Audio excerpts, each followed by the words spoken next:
Alors, bonjour à toutes et à tous. Je suis le professeur Nathalie Dubost. Je suis en poste à l'Institut d'administration des entreprises d'Orléans, au sein de l'Université d'Orléans. Voilà, Frédéric m'avait contacté, ça fait un petit moment en me disant, est-ce que vous seriez d'accord pour intervenir dans le cadre des séminaires Insights into Research? Voilà, je suis toujours ravie de pouvoir partager autour de mes travaux. J'ai intitulé cette présentation Secteur public et enjeux sociétaux, réflexion d'un chercheur en management public, puisque, bon, j'aurai l'occasion de revenir sur mes objets de recherche. Mais c'est vrai que je m'intéresse énormément à tout ce qui est secteur de la santé, secteur des personnes vulnérables, handicap. Ce sont des secteurs qui sont quand même caractérisés par, tout du moins en France, hein, par une forte présence du secteur public.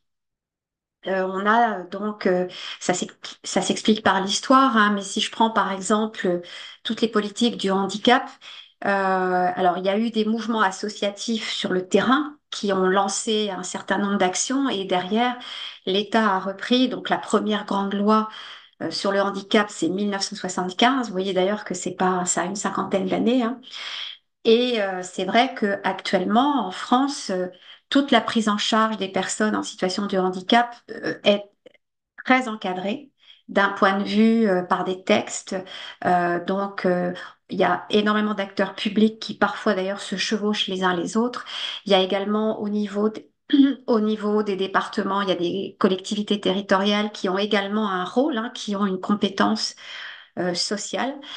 Voilà. Et c'est vrai que ce qu'on appelle le management public propose des recherches dans le secteur public où, comme je vous l'expliquais, bon, il y a une forte prégnance des acteurs publics en général. Et donc, la question qui se pose, c'est de dire, bah, voilà, aujourd'hui, il y a énormément d'enjeux sociétaux, j'aurai l'occasion d'y revenir, hein. Si je prends l'exemple de la France, bah, alors bien évidemment, c'est assez mondial, c'est le dérèglement climatique, mais il y a aussi l'accès aux soins, hein. Vous n'êtes pas sans savoir que, il y a des déserts médicaux, qu'il y a une population vieillissante. Il y a également tout l'enjeu autour de l'éducation. Bref, voilà ce que j'appelle enjeux sociétaux. Et aujourd'hui, je vais vous faire part de mes réflexions d'une de mes recherches en particulier sur le sujet. Alors, de quoi parlons-nous? Comme je vous le disais, c'est vraiment la mise en œuvre des politiques publiques et la prestation des services publics, c'est-à-dire la conception, la mise en œuvre des politiques publiques et l'offre de services publics. Alors, c'est pour ça que moi, je ne suis pas politiste, hein. Il y a une discipline scientifique qui s'appelle les sciences politiques, qui, elle, va plus s'intéresser à la façon dont les lois, enfin les différentes normes, etc., émergent. Là, on est vraiment, si vous voulez, en management. Donc, nous, la question qui se pose, c'est de dire, OK, on a un cadre, comment font les acteurs, en fait? Comment ils se saisissent de ces politiques? Comment ils mettent en place, comment ils déclinent sur le terrain l'offre de services publics? Alors, rapidement, ce qui est important de comprendre, alors même si bon, c'est forcément un petit peu simplifié, il faut retenir que autour du management public, on distingue en gros ce qu'on appelle trois paradigmes. Bon, je pense que vous savez ce qu'on entend par paradigme, hein. Le premier, c'est l'administration publique, en anglais Public Administration, donc qui démarre fin du 19e siècle jusqu'à la fin des années 70, début des années 80. Ensuite, on a eu ce qu'on appelle le New Public Management jusqu'au début du 21e siècle. Et depuis, à l'heure actuelle, on parle de New Public Governance. Donc, ce sont, si vous voulez, trois paradigmes. Bon, quand on va creuser, c'est pas aussi étanche que ça en a l'air, mais c'est souvent la façon de présenter dans les articles, dans les ouvrages, l'évolution des cadres qui ont orienté le management public. Alors, rapidement, donc ici, on est bien d'accord que c'est une simplification, hein, c'est-à-dire que euh, on peut avoir des éléments de chacun des trois paradigmes qui vont coexister. L'idée, c'est d'avoir ce qu'on appelle des archétypes hein, dans la tradition weberienne qui aident et favorisent l'analyse et le développement conceptuel et pratique. Hein. L'objectif, c'est d'avoir une conversation scientifique. Donc, on a des cadres qui forcément sont des simplifications. Alors, si je commence par le premier paradigme, hein, ce qu'on appelle l'administration publique, vous avez ici les principaux, on va dire, principales caractéristiques de ce paradigme. Donc, primauté des règles, vous imaginez, hein, je vous ai dit, c'est 19e, 20e, donc c'était vraiment la mise en place de toute l'administration avec un focus sur les règles et les procédures, le rôle central de la bureaucratie avec toute la naissance des corps de fonctionnaires pour servir l'État. La séparation entre la politique et l'administration, hein, c'est-à-dire qu'on disait bien, voilà, il y a le politique qui décide, l'administratif qui met en œuvre un objectif d'augmentation progressive des budgets. On n'était pas encore dans des environnements économiques comme aujourd'hui, hein, où vous le savez, hein, en France, on voit, bon, on a encore eu un rappel à l'ordre de la Commission européenne avec problématiques d'endettement, etc. Et aujourd'hui, on est plutôt dans des problématiques de trouver des économies. Et puis, comme je vous le disais, l'hégémonie des professionnels du secteur public. C'est-à-dire que il y avait vraiment la notion de dire il faut former des professionnels, des managers qui vont avoir les codes nécessaires pour pouvoir décliner sur le terrain les politiques donc élaborées, votées par les différents élus. Alors, ensuite, on arrive au New Public Management. Donc, qu'est-ce qui s'est passé? En fait, il y a eu une espèce de réaction à l'administration publique en disant, mais c'est trop lourd, cette bureaucratie, il y a trop d'échelons, il y a trop de textes, il y a trop de procédures, ça va pas assez vite. Bon, parallèlement, hein, si je remonte aux dates, ça correspond, vous voyez, depuis les années 80 jusqu'au début du 21e siècle, ça correspond à l'époque où on parle de financiarisation de l'économie. On voit que tout s'accélère. Donc, le secteur public, en fait, c'est bien, voilà, a été aussi frappé un petit peu de plein fouet par toutes ces évolutions.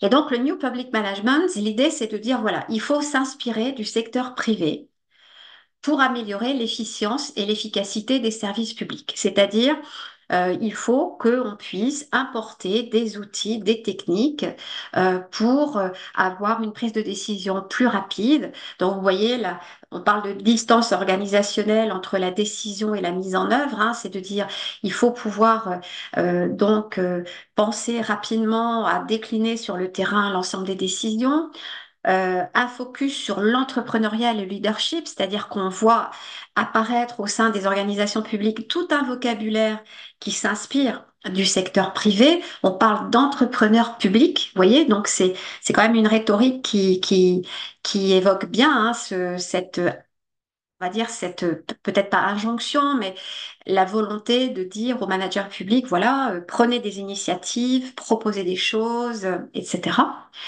Il y a un accent mis sur le contrôle et l'évaluation des entrants et des extrants et sur la performance. Donc là, le secteur public commence à être challengé en disant, voilà, il suffit pas de proposer des services, il faut que ce soit efficient, hein, il faut proposer des choses qui permettent aussi parallèlement voilà, d'être de qualité, mais à un coût raisonnable.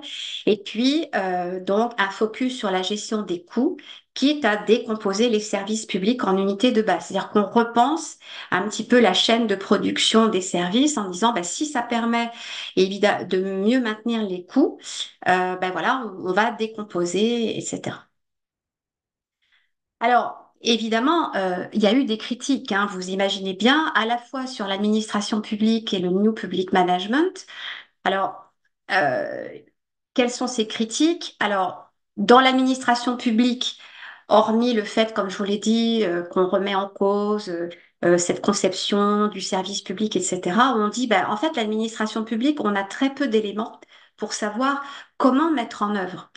C'est un peu une boîte noire, c'est-à-dire qu'on dit, ben voilà, vous avez des textes, vous avez des lois, mais il n'y a aucune, on va dire, directive, il n'y a aucun moyen de dire ben, comment faire, Est-ce qu'on fait en interne? Est-ce qu'on fait appel à des partenaires, etc.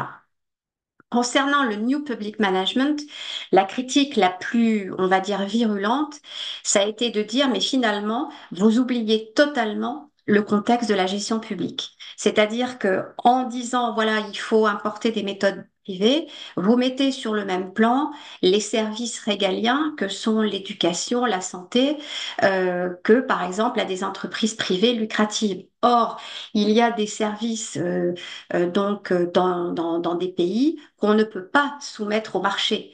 Est-ce que la santé a un prix? Alors même si aujourd'hui il y a des débats, mais le NPM poussé à l'extrême, hein, c'est de dire en fait tout est marché.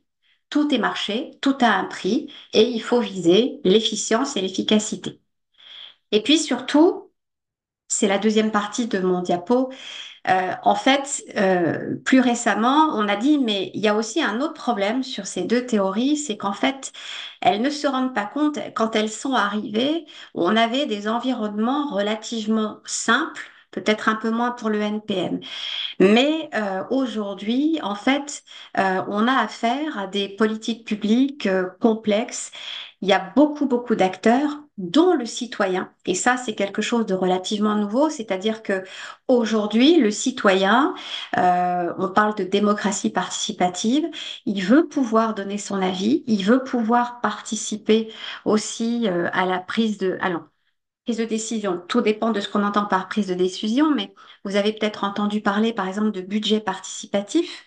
Au niveau de, par exemple, de mairie, les citoyens ont la possibilité de, voilà, de dire, ben, nous, il y a, alors c'est pas l'intégralité du budget, mais il peut y avoir une somme allouée qui est donc soumise à un forum. Alors il y a différents moyens et le citoyen va orienter les choix budgétaires en disant, ben voilà, il y a par exemple deux, trois projets et les citoyens vont voter pour un projet en particulier. Et donc, c'est vrai que aussi bien le paradigme de l'administration publique que du New Public Management n'ont pas du tout intégré à la fois, comme je vous disais, la complexité, la pluridimensionnalité des enjeux sociétaux et le fait qu'il y a une multiplicité d'acteurs qui aujourd'hui est partie prenante, et dont les citoyens.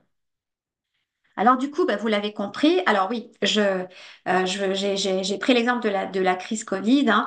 On avait beaucoup d'éditorialistes, pardon, qui parlaient des effets pervers du NPM en disant, ben voilà, le NPM, à quoi ça a mené? Ça a mené à un pilotage purement comptable des hôpitaux, avec pour conséquence la baisse des moyens, donc des lits fermés, le recours à l'intérim, etc. Ce qui d'ailleurs en passant n'a pas provoqué des économies, c'est plutôt l'inverse. Et donc ce pilotage purement comptable, bah, du coup, entraîne une dégradation de la qualité des soins. Donc peut-être qu'il y a eu beaucoup de... Moi, je me souviens à l'époque d'experts qui parlaient du NPM en disant, ben voilà, voilà le résultat du New Public Management. On a aujourd'hui des hôpitaux saignés à blanc et qui ne sont pas, qui ne peuvent pas répondre aux besoins.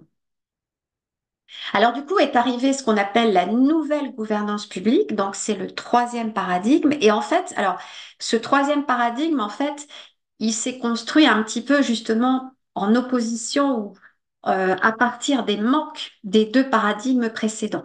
Alors qu'est-ce que c'est que la nouvelle gouvernance publique? L'accent est mis sur les relations interorganisationnelles, la gouvernance des process, c'est-à-dire que aujourd'hui, on dit voilà, on peut avoir besoin de mettre en réseau un certain nombre d'acteurs. Et donc, tout l'objet de la nouvelle gouvernance publique, c'est de dire, bah, regardons comment faire coopérer des personnes, des associations, des organisations, même des entreprises privées. Hein, on peut avoir des réseaux d'acteurs de différentes sphères pour pouvoir aboutir à des solutions innovantes tout en ayant un coût modéré. Des acteurs multiples et interdépendants qui vont contribuer à délivrer une offre de services publics, de multiples process qui alimentent le système de conception des politiques, Et puis, vous en avez peut-être entendu parler, hein, c'est un mot un petit peu à la mode. On parle beaucoup de coproduction, de co-design. Ça revient énormément dans la nouvelle gouvernance publique. En fait, le préfixe co veut dire, voilà, on ne produit plus seul. Le secteur public n'est plus seul. Il s'agit de s'adresser aux parties prenantes concernées pour ensuite travailler avec elles, recueillir des idées et donc coproduire donc par exemple un ensemble de services. Alors voilà, qu'est-ce que c'est que la coproduction, hein? C'est un concept général qui rassemble une variété d'activités qui peut se produire à chaque phase du cycle d'un service public, que ce soit la conception, la production ou lors de la prestation elle-même et pour lesquels des acteurs des secteurs publics, privés et de la société civile travaillent ensemble avec des retombées positives. Je vous donne un exemple de coproduction. Je reprends le Covid, puisque bon, j'ai eu l'occasion de publier 2 chapitres dans les ouvrages coordonnés par les professeurs Kalika et Beaulieu. Donc, un exemple, vous voyez, de coproduction. Vous vous souvenez peut-être qu'au tout début du Covid, on a entendu parler d'un jeune ingénieur français qui s'appelait Frédéric Rosier, je crois, qui s'est dit, ben moi, voilà, je vais essayer. Donc, il a contacté l'université Johns Hopkins, il a contacté des agences publiques, il a dit, voilà, je vais mettre en place l'application COVID Tracker pour suivre la dynamique de l'épidémie, comprendre son degré de dangerosité et de s'adapter et de mieux anticiper. Donc là, vous voyez, en fait, on a un ingénieur français, donc voilà, une personne une université, des agences publiques, et tout ça a donc voilà, ils se sont parlé, ils ont collaboré, et le produit fini, ça a été l'application Covid Tracker. Autres exemples, c'est les budgets participatifs dont je vous ai parlé tout à l'heure. Vous avez l'éducation inclusive, donc par exemple, le secteur public peut à un moment donné faire appel à des associations pour mettre au point des formations adaptées. Alors là, je vous ai mis l'exemple en Allemagne, hein, de ce qu'on appelle l'Institute for Inclusive Education, l'université de Kiel, qui se sont dit, ben voilà, on veut mettre en place un programme vraiment dédié aux personnes en situation de handicap. Nous, universitaires, on ne sait pas faire, on ne connaît pas. Donc, on va aller chercher cette association pour nous aider à mettre en place un programme éducatif adapté. Et là, je vous ai mis donc, je trouve que ça résume très bien l'idée, comment dire, je reprends l'idée de, vous savez, de Covid Tracker. Donc c'est un Jean-Marc Vittori, qui est l'éditorialiste au journal Les Échos. Il reprend l'histoire de cette application du Covid Tracker et il dit, il suffit d'imaginer ce qui se serait passé si le gouvernement avait décidé de lancer un système d'information sur l'épidémie. On en serait encore aux réunions interministérielles préliminaires. 2 prestataires de services auraient déjà facturé 7 millions d'euros pour des prémaquettes incompréhensibles et le lancement déjà reporté à 3 reprises serait maintenant annoncé pour le tout début 2022. Vous voyez, ça c'est bon, il y a un peu d'humour, mais quelque part ça montre bien que ça montre que la nouvelle gouvernance publique, elle dit si l'État veut faire tout seul, c'est forcément plus long, c'est forcément plus lourd, alors que avec la nouvelle gouvernance publique, on met des acteurs autour d'une table, ils avancent et ça permet d'être beaucoup plus agile et d'avoir un résultat beaucoup plus rapidement.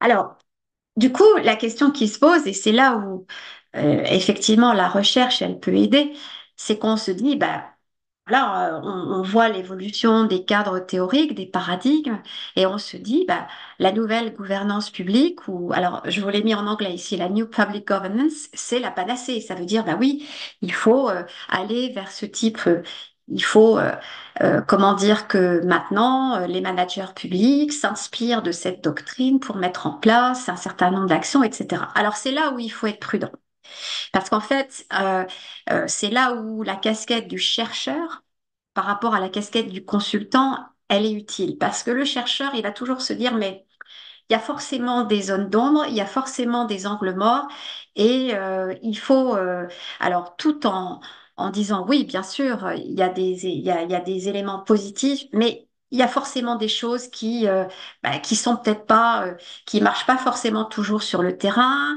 qui vont dépendre du contexte, etc. Et donc, c'est là où, alors, je vais vous présenter une recherche que j'ai pu mener. Merci. Donc là, je vous présente une recherche autour de la nouvelle gouvernance publique. Euh, Justement, pour réfléchir un petit peu, pour vous montrer comment la recherche, elle peut aussi apporter des nuances, on va dire ça comme ça, au paradigme. Alors, de quoi s'agit-il? C'est une recherche, donc je vous en ai parlé tout à l'heure, face à la difficulté croissante de l'accès aux soins. Finalement, une des réponses, c'est de dire il faut absolument décloisonner les secteurs sanitaires, privés, publics, le médico-social, et il faut mettre en réseau des acteurs publics et privés pour favoriser les échanges et mettre en place des dispositifs de coordination. Donc là, on est ce qu'on appelle dans une gouvernance collaborative. Et donc, en toile de fond, c'est la nouvelle gouvernance publique. Hein, vous vous souvenez, on met l'accent sur les relations interorganisationnelles, les réseaux, etc.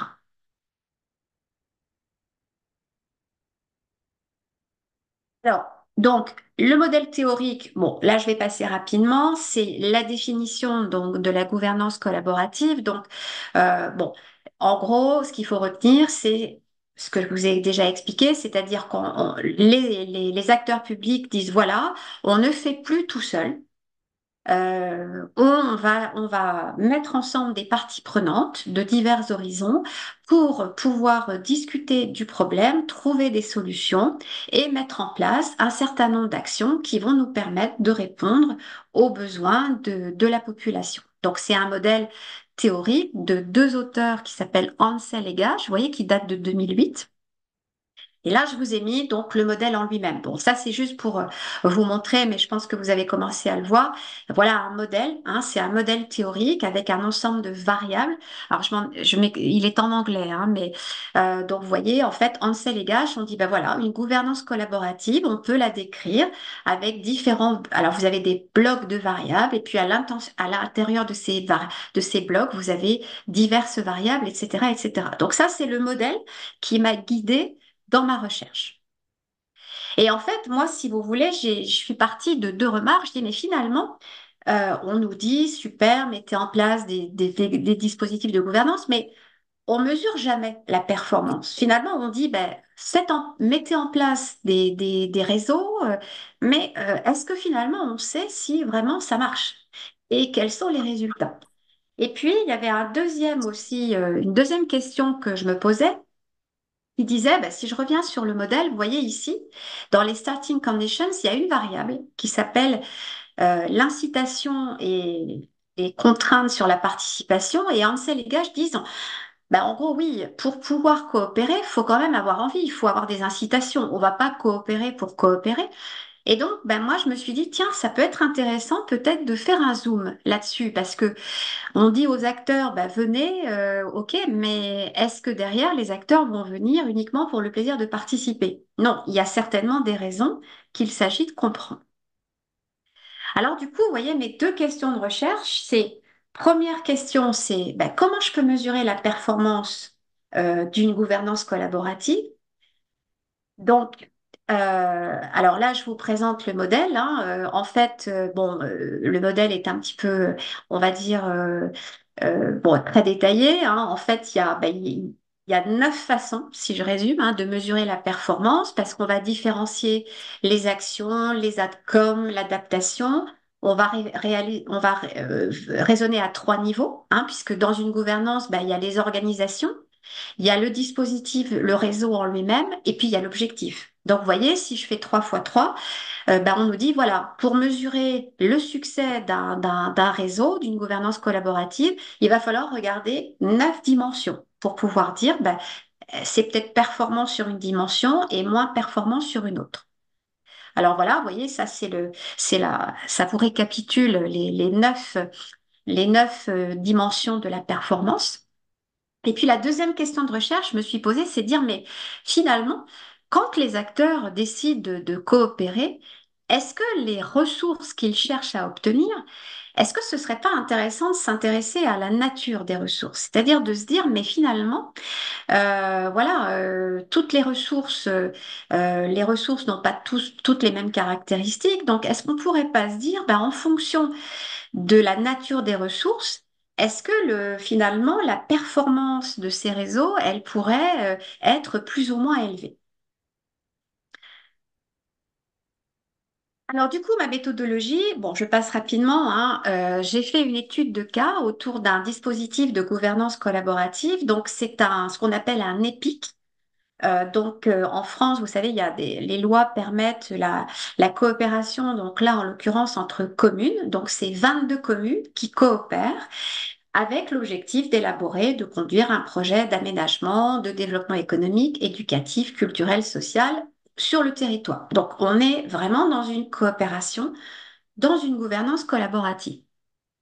Et ce qui s'est passé, c'est que ces 22 communes qui coopéraient sur plein de choses, en 2019, elles se sont dit, bon, ben, on va se mettre d'accord, on va prendre une compétence supplémentaire, on va s'occuper du problème de l'accès aux soins. Et on va se mettre d'accord pour coordonner ensemble des projets d'installation et de maintien des professionnels de santé. Donc, plutôt que de travailler chacune dans son coin, hein, que chaque commune travaille pour elle-même, on va se mettre, ben voilà, on a déjà une structure, eh bien, coopérons ensemble et puis l'union fait la force.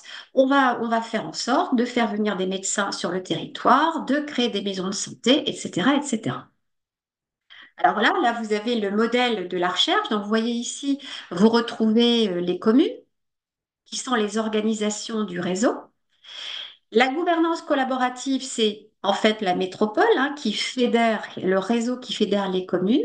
Et l'objectif, bah, c'est améliorer l'accès aux soins. Et là, j'ai remis les différentes dimensions de la performance, c'est-à-dire, ben voilà, est-ce qu'au niveau des communes, il y a eu accroissement de la performance, au niveau de la métropole, etc., etc. Alors, ma méthodologie, j'ai fait une analyse documentaire, j'ai fait des entretiens semi-directifs et puis j'ai codé tous mes entretiens avec le modèle de la performance. Donc, en fait, je cherchais à voir à chaque fois, j'ai interrogé des acteurs, des maires, des personnes de la métropole, etc. Et à chaque fois, j'ai essayé de voir, ben, est-ce que ça a marché en fait? Est-ce que cette coopération autour de la santé, qu'est-ce que ça a donné? Est-ce que ça a marché? Alors, bon, je vais peut-être pas passer, parce que là, je vois l'heure qui file. Euh, alors, évidemment, si je reprends chaque niveau, il y a différents niveaux de résultats. Ce que je peux vous dire, c'est que globalement, ben, ça n'a pas tellement marché. C'est-à-dire que cette gouvernance participative, alors pour la compétence santé, on est bien d'accord, hein, c'est pas pour les autres compétences, ça n'a pas donné énormément de résultats. Alors, vous voyez, par exemple, je prends l'exemple d'une commune. Il y a une commune qui dit oui, c'est pas mal, oui, ça m'a apporté des choses, mais les autres communes, elles disent bah non, non, en fait, ça n'a pas marché. Et pourquoi? Parce qu'en fait, bah, on est en concurrence les unes avec les autres. Il faut pas se leurrer. Nous, les communes, il y a un maire à la tête de chaque commune qui retourne tous les 5 ans devant ses électeurs pour être réélu. Et qu'est-ce quoi de mieux pour un maire de dire à ses administrés, eh ben voilà, j'ai réussi à faire venir sur ma commune un médecin, j'ai une maison de santé, etc., etc. Et donc, ben, voilà, a priori, il augmente les chances d'être réélu. Mais ça veut dire que au niveau de la gouvernance participative et du réseau, ben, les communes, en fait, elles ont dit oui, oui, on va travailler ensemble. Mais le résultat, c'est que, bon, là, je vous passe le détail, mais il y a eu très peu de transferts d'informations. Au niveau de la métropole, c'est ce qu'on m'expliquait, hein, il y avait 2 personnes dédiées à cette gouvernance, donc peu de moyens. Les personnes avaient d'autres tâches à côté, donc en fait, elles ont commencé à faire des choses, mais elles ont vite compris que ça n'allait pas tellement bien fonctionner. Et puis au niveau de l'objectif, ben, aujourd'hui concrètement, il n'y a pas de maison de santé issue de cette gouvernance participative sur le territoire. Il y a des maisons de santé donc, qui ont été mises en place par des communes en particulier, mais aucune maison de santé n'a vu le jour issue de la collaboration de 2 ou 3 ou plus communes. Alors du coup, si vous voulez, en termes de discussion, ça veut dire quoi? Ben, ça veut dire que la nouvelle gouvernance publique qui nous dit collaborer, collaborer, ben, c'est peut-être pas si simple que ça. Et là, cet article, il vous donne un exemple et il vous dit pourquoi ça marche pas toujours. Ben, parce qu'ici, on a une tension entre l'objectif de la gouvernance et la fameuse ressource. Vous vous souvenez, je vous parlais de la nature de la ressource. En fait, les communes, elles collaborent, elles se disent très bien, on va faire venir des médecins. Sauf que la ressource, les médecins, elle est rare. Aujourd'hui, on n'a pas suffisamment de médecins. Et donc, ben, qu'est-ce qui va se passer? Si on avait beaucoup, beaucoup de médecins et qu'il n'y avait aucun enjeu, je pense que les communes auraient pu collaborer. Mais là, comme on a une ressource rare, du coup, ça crée une rivalité, une, une concurrence entre communes. Et du coup, les communes, dans la réalité, elles vont d'abord travailler pour elles. Donc, proposition, c'est de dire, ben voilà, quand on a une ressource rare, inimitable et non substituable, je prends l'exemple hein, du temps médical, hein, oui, c'est rare, aujourd'hui, on n'en a pas assez, à tel point que d'ailleurs, et ça, moi, je trouve que ça soulève des questions éthiques, vous avez des cabinets spécialisés pour aller chercher des médecins dans différents pays hors Europe. La ressource, elle est inimitable puisque, bon, on s'improvise pas médecin à moins d'être un charlatan. Elle est non substituable. On nous parle d'intelligence artificielle, mais ça va pas se faire tout de suite. Et donc, on voit bien que ben, cette ressource qui est au cœur de la coopération, elle a ses caractéristiques et du coup, ben, les acteurs, ils sont pas incités à coopérer. Voilà, donc là, je parle également d'activités d'exploration. Bon, ça, c'est une deuxième dimension de ma recherche où en fait, je dis, voilà, coopérer, c'est bien, mais quand on est sur des activités nouvelles, ça rajoute une difficulté supplémentaire. Donc, c'est pas évident de coopérer quand quand on aborde des choses où finalement, il y a peu de cadrage, il y a beaucoup d'incertitudes. Voilà. Et donc, euh, en conclusion, qu'est-ce qu'il faut retenir en fait? Face aux enjeux de santé actuels, il y a plein de dispositifs qui disent mettez-vous en réseau, collaborez, etc. Donc, c'est l'objet de ma recherche. Sauf que, oui, c'est très bien, mais il faut d'abord aller regarder en disant attention, les acteurs, ils veulent collaborer. Pourquoi? Les ressources. Comment elles sont ces ressources? Est-ce qu'elles sont facilement accessibles ou pas? Et en fait, on se rend compte, bah, dans le cas précis de cette recherche, c'est de dire, bah non, en fait, ça n'a pas marché pour les raisons que je vous ai expliquées. Et donc, la collaboration, elle a des limites. Tout ne peut pas se résoudre à l'aide de collaboration.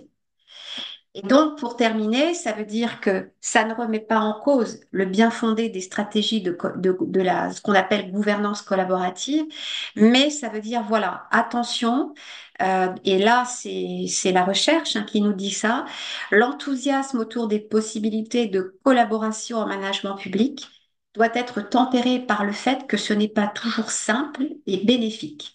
Et donc, ici, ben, c'est un exemple de dire, voyez, une petite grille de lecture en disant, regardez déjà la nature des ressources. Pourquoi vous voulez collaborer? Et puis, est-ce que c'est le bon niveau? Ah, vous êtes plutôt en concurrence. Est-ce que vous pensez vraiment que ça va marcher?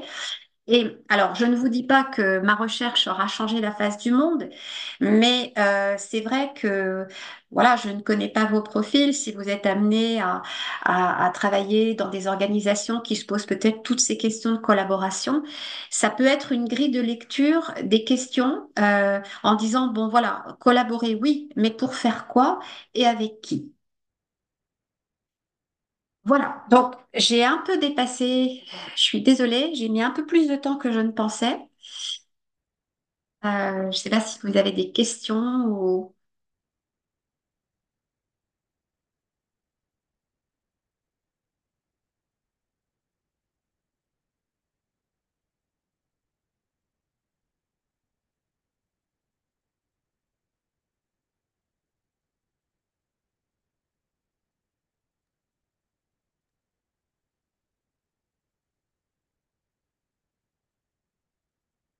Est-ce qu'il y aurait des questions, Monsieur Melki, Madame Le Mercier, Monsieur Fay, Monsieur Tra, je pense que c'est vous? Ou est-ce que le professeur Dubos peut élaborer sur certains points?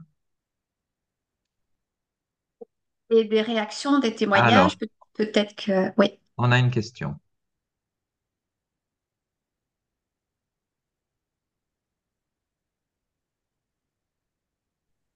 Faut que vous... Allô, Voilà. bonjour. On vous entend très Bonjour. bien.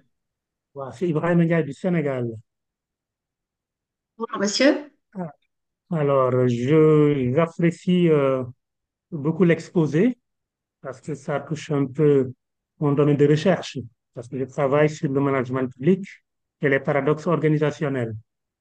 Mhm. Alors, j'ai beaucoup apprécié un peu la manière dont vous avez décliné un peu les trois paradigmes, hein, en passant de l'administration publique au New Public Management et enfin à la nouvelle gouvernance publique, en précisant qu'il n'y a pas de cloisonnement. Évidemment, c'est juste pour des raisons de présentation, de commodité, qu'il peut y avoir des chevauchements entre les deux. Cela veut dire que ça, c'est enchevêtré. Autant aujourd'hui, on parle de la nouvelle gouvernance publique, on trouve encore des stigmates de la bureaucratie, de l'administration classique, voyez-vous. Donc, finalement, c'est juste un problème de dose, hein. Par moment, on sent que la dose de la nouvelle gouvernance publique est plus importante que la dose de l'administration publique. Mais toujours est-il que c'est un enchevêtrement, c'est un tout qui est là. En fonction des moments et des contextes, on privilégie un aspect par rapport à un autre.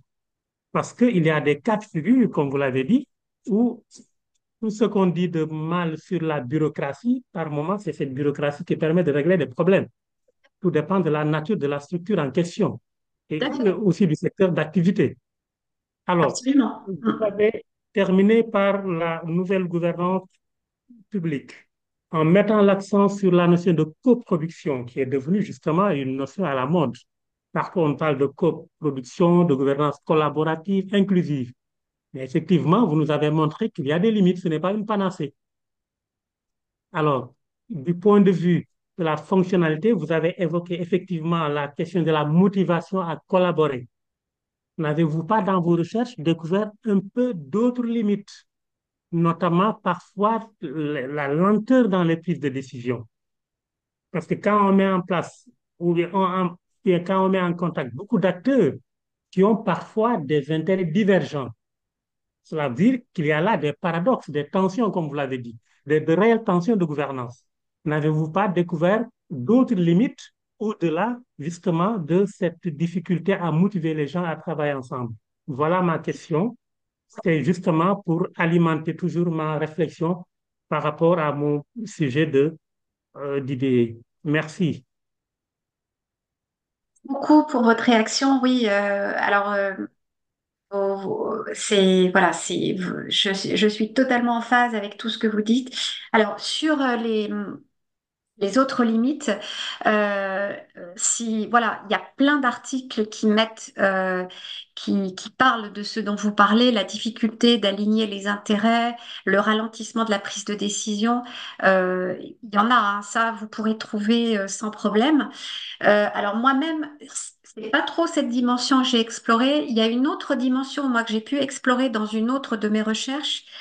C'est en fait, si je simplifie, c'est de dire comment faire du neuf avec du vieux. Alors je m'explique, j'espère que je ne choque personne en disant ça. On parle par exemple de l'inclusion. Aujourd'hui, nous en France, toutes les politiques de handicap sont revues à l'aune de l'inclusion. C'est-à-dire qu'on nous dit terminer le modèle de l'établissement, terminer le modèle, on va dire, des circuits spécialisés. Il faut inclure, inclure, inclure, inclure. Inclure à l'école, inclure au lycée, inclure à l'université, etc., etc. Et donc, le problème que j'ai pu constater, c'est que les objectifs et la rhétorique changent, mais les personnes en place, elles sont toujours les mêmes.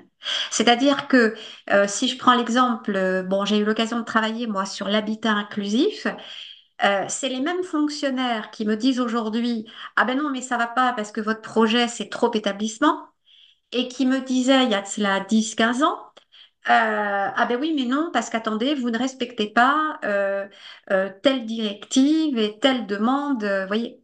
Et moi, je me dis, mais est-ce que c'est pas un frein aussi à l'évolution? Parce que sur l'inclusion, il y a pareil, il y a beaucoup d'écrits et beaucoup d'articles qui disent, bon, il y a beaucoup de discours, mais sur les faits, sur le terrain, c'est plus mitigé. Et moi, je me dis, mais est-ce que ça tient pas aussi au fait que c'est les mêmes personnes? C'est les mêmes logiciels. Alors certes, on leur demande, on leur dit, ben voilà, maintenant, on change, il faut que vous demandiez telle et telle chose. Oui, sauf que quand on est habitué depuis 15-20 ans à travailler d'une certaine façon, et qu'on vous demande de changer totalement votre façon de, même dans votre relation avec les administrés, parce que euh, nous, il se trouve qu'en France, le handicap est très souvent pris en charge par des associations. Et moi, j'ai pu constater, je fais partie d'une association, bah, la relation avec les managers publics, elle n'a pas du tout évolué. Alors qu'on nous parle de co-construction. On nous dit, voilà, dorénavant, vous êtes partie prenante, vous allez nous aider. Et en fait, non. Enfin, je veux dire, moi, j'ai pu constater que c'est pas vrai. Et donc, voilà, c'était le sens de ma remarque aussi, de dire la gouvernance collaborative, très bien, la coproduction, très bien. Mais ça veut dire que sur le terrain, alors je dis pas qu'il faut, comprenez-moi bien, hein, je dis pas qu'il faut, comment dire, faire tourner ou licencier les managers publics, c'est pas ça. Mais on voit bien que derrière, c'est compliqué aussi pour ces personnes de changer de registre, de posture. Voilà, c'est pas facile. Et en tout cas, moi, je constate que ça peut être un frein pour faire véritablement évoluer sur le terrain les politiques publiques d'inclusion.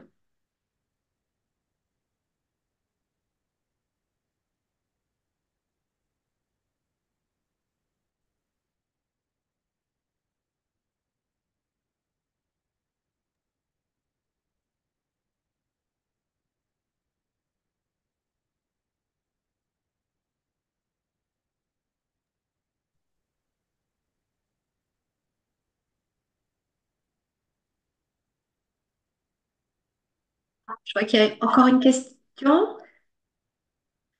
Oui, il y en a pas d'autres, c'est Ibrahim Ndiaye qui revient toujours. Une deuxième petite question. Donc, en nous faisant la chronologie entre l'administration publique, le New Public Management et la nouvelle gouvernance publique, surtout pour les deux premiers paradigmes, vous avez évoqué un peu le découplage entre le politique et l'administratif au niveau du premier paradigme. Alors, si je m'en tiens en tout cas à certains écrits, ce découplage est beaucoup plus accentué au niveau du public management. Parce qu'en fait, le New Public Management met en jeu la responsabilisation des acteurs, une plus grande autonomie des managers. Donc là, le politique se cantonne aux décisions stratégiques, aux orientations. Le manager a la marge de manœuvre pour opérationnaliser. Et ça dit que, en fait, ce découplage est beaucoup plus net au niveau du New Public Management qu'au niveau de l'administration publique classique. Alors, oui, je vois ce que vous voulez dire. C'est en tout cas dans le New Public Management, c'est vrai qu'on explique que le politique doit se concentrer, vous avez raison, sur les orientations stratégiques, etc., etc. Et le manager, il est vraiment là pour mettre en œuvre, un petit peu comme dans une entreprise privée. Quand vous prenez un conseil d'administration, ben, vous avez le président et puis vous avez le directeur général. Après, je ne sais pas vous, ce que vous constatez sur le terrain. Euh, enfin, je sais pas. Est-ce que vous avez le sentiment que c'est vraiment le cas? Oui, j'ai le sentiment que c'est au niveau du New Public Management qu'il y a beaucoup plus, en tout cas, ce découplage entre le politique et l'administratif, beaucoup plus que dans Ah, l'administration publique classique. Parce que dans l'administration publique classique, effectivement, le politique pouvait s'immiscer dans ce que faisait l'opérationnel. Alors que là, dans la nouvelle gestion publique, justement, avec, surtout aujourd'hui, quand on parle des budgets programmes dans la gestion publique, vous avez un programme budgétaire, vous managez votre budget, vous allouez vos ressources, le politique vous définit une enveloppe globalement. Mais à l'intérieur de l'enveloppe, c'est au manager, justement, de faire des allocations nécessaires. Mm. Donc, Mm. on lui donne une certaine responsabilité, mais en contrepartie, il a l'obligation de rendre compte. Ah, oui, oui, tout à fait. Oui, vous avez raison. Dans la nouvelle gestion publique, c'est vraiment l'idée. Après, moi, je me questionne sur, parce que bon, voyez, les managers publics que j'ai rencontrés, à un moment donné, ils vont chercher aussi à se couvrir, entre guillemets, voyez. Et là, le politique peut jouer son rôle. Euh, le manager public a intérêt quand même à être, voyez ce que je veux dire, à être, à s'assurer que l'élu ne va pas lui dire, vous auriez dû, avant de prendre toute décision, me consulter, etc., etc. C'est, bon, ça dépend peut-être des administrations d'où on parle, mais en tout cas, j'ai le sentiment que c'est sur le terrain, là encore, c'est plus nuancé. Ça dépend peut-être je sais pas, des administrations, peut-être du secteur, et puis des personnalités aussi. Des personnalités, parce que, comme je vous le disais, hein, dans la nouvelle gestion, on demande comment dire, aux fonctionnaires de devenir des managers publics. Ça veut dire c'est vraiment les codes du secteur privé. Je ne sais pas vous, mais moi, je rencontre régulièrement des responsables de public. Euh, bon, je vois quand même encore des différences avec le secteur privé lucratif. Je ne sais pas ce que vous en pensez, mais je trouve il y a encore des codes, des façons de fonctionner qui sont quand même assez spécifiques au secteur public. Alors là, je vous parle de la France, hein. Ailleurs, je ne sais pas, mais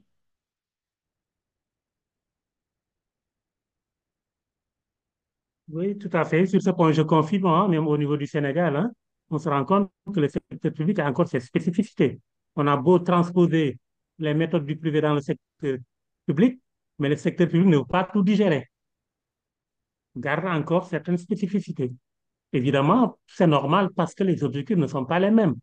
Dans le secteur public, les objectifs sont définis en termes politiques, alors que dans le secteur privé, les objectifs sont définis en termes entrepreneuriaux, en termes de profit, de recherche de profit. Forcément, il y aura toujours des différences, même si, évidemment, la ligne de démarcation entre le privé et le public devient de plus en plus, en tout cas, ténue. En tout cas, merci beaucoup, merci pour ces réponses. Merci également pour la richesse un peu de la présentation qui nous a permis de recadrer globalement le processus d'évolution de la gestion publique avec tous ces paradigmes, comme vous le dites, qui se chevauchent, mais également qui s'entremêlent parfois et s'entrechoquent dans d'autres cas. Merci beaucoup. avec plaisir. On vous remercie tous. Merci, professeur Dubost. Donc, on se rejoint. C'est un autre lien, je crois. Tout à Ça fait, oui, marche. pour la session Ok, en anglais. On vous ça remercie marche. à tous et on vous souhaite un très très bon week-end. Ok. Merci. Merci. À Au bientôt. Au revoir. revoir. Merci. Au Merci, au revoir, revoir. merci. Bonne Merci, au revoir.